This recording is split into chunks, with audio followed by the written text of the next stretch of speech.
tema do rollout, né? Assim, o que acontece, né? Assim, ó, é sempre bom esclarecer, né? O piloto é a fase do aprendizado, né? O resultado vai vir agora, né? É quando a gente abre essa solução que a gente aprendeu naqueles 3 meses para, né, para poder espalhar isso dentro da corporação, para os clientes, cooperados. E isso, eu diria assim, a gente tem os desafios do piloto, né? Que cara, é rápido aprender e tal, a gente organiza e tudo mais. E a gente tem também os desafios do rollout também, né? Que digamos assim, a gente vê também muita empresa que roda piloto, que é uma beleza, só que na hora de, beleza, foi legal e tal, que é uma, digamos assim, é uma segunda fase dessa coisa toda, que é uma outra tomada de decisão, é um outro, porque aí você tem toda a mudança, que as pessoas vão ter que começar a trabalhar, você vai ter que comunicar. Fala um pouquinho dessa fase aí, que esse ano com certeza vivenciou bastante, né? Com certeza. O desenrolar da implementação, então, da telemedicina, de fato, se deu em 2020, né? Mas a gente terminou 2019 com a certeza de que funcionava, né? Que dava certo. E a gente já naquela época, quando fez o piloto, a gente já contou para os nossos cooperados, né? Já começamos a falar para eles sobre isso, né? Então, nas próprias interações da diretoria com os cooperados, já se falava sobre a telemedicina, já se explicava sobre o desafio, o que a gente estava fazendo, o que a gente estava vendo, né? Então, quando em 2020 a gente teve que botar isso para rodar, não era uma novidade para o cooperado. Ele já sabia do que a gente estava falando, né? Então, sem dúvida nenhuma, isso facilitou bastante, né, a adesão, digamos assim, né, dos nossos cooperados. Mas depois que a gente terminou ali o piloto, a gente deu uma segurada em função né, porque não tinha a regulação, não podia sair para cliente e tal, então a gente estava naquela, vamos colocar para cliente, vamos quebrar as regras e vamos para frente, ou o que a gente vai fazer, né? E aí, em março, fevereiro ali, a pandemia começou a ficar pior, em março a gente teve, então, o grande boom aqui na nossa região, e a partir dali, o nosso superintendente Fábio nos chamou e disse, olha, a gente tem que botar a telemedicina para rodar e tem que ser assim, em uma semana, né? Então, tinha a mesma equipe de trabalho que trabalhou lá no piloto, se juntou de novo, né? E vamos embora, a gente tem que fazer isso acontecer. E a gente fez isso acontecer de casa, né? Porque a Unimed também definiu por levar todo mundo para home office. Então, de casa mesmo, a gente fez tudo isso rodar, né? Lembro bem que a gente teve algumas dificuldades ali de subir a nossa base de dados de clientes para dentro da plataforma da Conexa, mas o pessoal da Conexa também foi incansável ali no final de semana inteiro para conseguir subir a base, porque na terça-feira a gente queria botar a telemedicina para rodar. Então, a gente fez em 2 formatos, né? O médico de consultório podia acessar a plataforma e atender os seus clientes por lá, então houve a comunicação com os clientes também, a gente teve o apoio muito forte dos colegas do marketing ali para preparar toda a comunicação de clientes. Então, o nosso site, né, ele tem lá toda a explicação de como acessar, como baixar o aplicativo da Conexa, o aplicativo da Unimed, para poder fazer esse acesso. Então, era o acesso em consultório, né? E também o PA virtual, que foi criado ali também muito rápido, né? Então, como muitos cooperados nossos estavam fechando os consultórios, tendo em vista a pandemia, eles também se dispuseram e tinham mais horários para atuar conosco aqui dentro do PA virtual. O PA virtual foi criado especificamente para atender casos de Covid, né? Então, no início, ele começou bem devagarinho, assim, e hoje a gente está buscando mais médicos, né? Porque os clientes estão acessando bastante, tem sido uma ferramenta excelente de apoio aos clientes, né? Eles encontram ali a orientação e o atendimento que eles precisam para se acalmar, se tranquilizar também frente à situação. É possível solicitação de exames PCR, indicação de medicação, tudo isso, né? Então, um outro entrave que a gente encontrou era a questão do receituário, né, Jarbas? Te lembra? Quantas vezes a gente discutiu, né? Porque as farmácias aqui da região não aceitavam a leitura do QR Code para quando o médico solicitava uma medicação, enfim, para o paciente, né? Então, ali também foi uma questão que segurou um pouquinho, mas a gente conseguiu vencer isso também, né? E hoje isso funciona tranquilamente, as farmácias também acho que se adequaram, tendo em vista a pandemia, né? Tiveram que agilizar nesse sentido. E hoje o nosso cliente consegue ir até a farmácia, fazer a leitura receita eletrônica, né?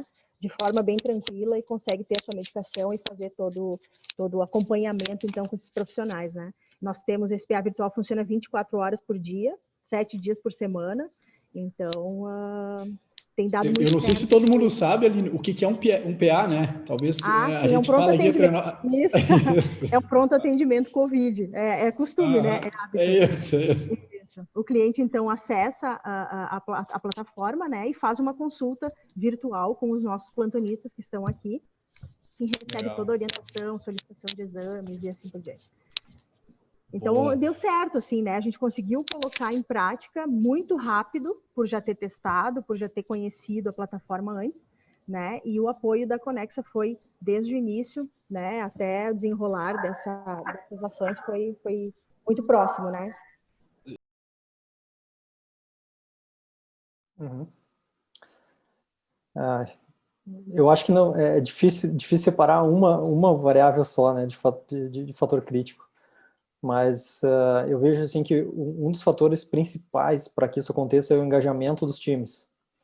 A gente tem que estar com o time, a Priscila ali e o time da Priscila, eles engajaram muito no projeto, muito, muito, muito. Então acho que esse, talvez se fosse destacar, seria um dos principais fatores, assim, com certeza. Porque a gente tem uma forte concorrência, né? Os times muitas vezes estão ali com outras atividades, né?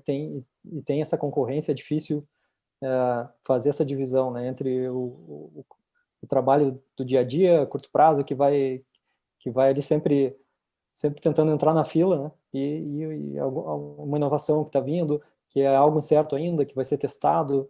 Então, eu acho que assim, o engajamento dos times que estão envolvidos no projeto é o ponto principal para que isso vire para a produção mesmo. A gente saia dessa primeira fase. No rollout, o nosso rollout nada mais foi do que uma extensão do piloto, né? No piloto a gente tem que ter as metas muito bem definidas, né? Porque a gente tem um prazo para entregar. E quando a startup ela começa a ter aquela imersão no nosso problema, né? Isso aconteceu muito, né, com a Delphi. Quando a startup começou a entender o nosso problema, ela começou a ter várias ideias e começou a querer sugerir outras coisas que são muito válidas, né? Só que a gente tinha que ter cuidado para não perder o foco e fazer a entrega do piloto. E aí, quando foi para o rollout, a gente pegou todas essas melhorias e aí foi uma extensão do piloto com todas as melhorias do rollout. E no nosso caso, não foi um rollout muito agressivo, porque hoje, por exemplo, a gente tem 5 sondas operando. A gente fez o piloto com uma sonda, fez o rollout com 3 sondas. Então, mais para frente, né, quando ganhar mais corpo, né, a gente faz a extensão para as 5 sondas. Não tem necessidade de sair do piloto de uma sonda para o rollout para as 5 sondas. É gradativo. E foi muito interessante, porque a gente pegou todas as ideias, né, pegou todas as melhorias que a gente identificou durante o piloto, que não foi possível implementar por causa do curto prazo, que a gente tem uma meta para cumprir, né, no piloto. E aí a gente usou o rollout para implementar isso tudo, né? Claro que com os KPIs definidos, o monitoramento, né? Isso tudo. Então, o segredo realmente do rollout é isso, é você não querer fazer tudo de uma vez só, tudo que você não... E você ser gradativo, que foi o caso que a gente fez. A gente saiu de uma sonda, foi para 3 e futuramente a gente vai para 5 e implementando as melhorias gradativamente que a gente tem identificado. Sim, na verdade, agora a gente já está com 3 pulverizadores na Fazenda Panorama e a gente tem bastante cuidado em, como eu comentei antes, ter um crescimento bastante que seja sustentável. Então, a gente quer realmente evoluir, mas nós queremos ter um pé no chão. Primeiro, tem sempre uma curva de aprendizado, então a gente quer envolver outra fazenda que seja próxima, até para, de repente, acho que é importante também para que uma empresa, até uma startup, talvez não seja o caso da Cronex, mas que possa estruturar uma equipe para poder nos atender, né, para que a gente consiga realmente continuar crescendo, mas que seja de forma orgânica.